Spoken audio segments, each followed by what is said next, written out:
The Mercator projection is a cylindrical map projection that was first developed by Mercator in 1569. It is one of the most widely used map projections in the world, and is still in common use today for navigation, education, and general reference. The Mercator projection has several important advantages. It preserves angles and therefore also shapes of small objects.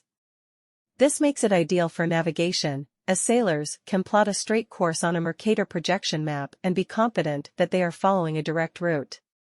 Close to the equator, the distortion of lengths and areas is insignificant.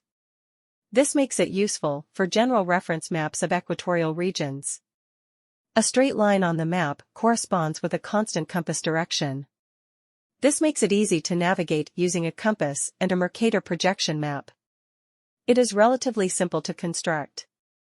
This has made it a popular choice for mapmakers over the centuries. However, the Mercator projection also has some important disadvantages.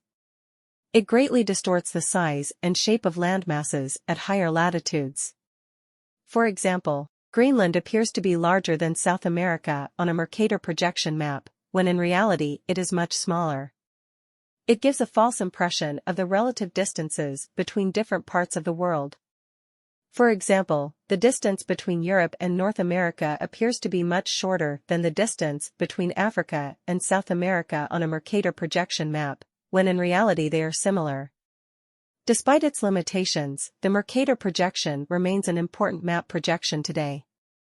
It is still widely used for navigation, education, and general reference. Here are some specific examples of the importance of the Mercator projection. Navigation. The Mercator projection is still the standard projection used for navigation charts. This is because it preserves angles, which allows sailors to plot straight-line courses. Education. The Mercator projection is the most common projection used in world maps in schools and textbooks. This is because it is relatively simple to understand and use. General reference. The Mercator projection is also commonly used in general reference maps. This is because it provides a good overview of the world's landmasses and oceans. It is important to be aware of the limitations of the Mercator projection, but it remains an important and valuable tool for understanding and navigating the world.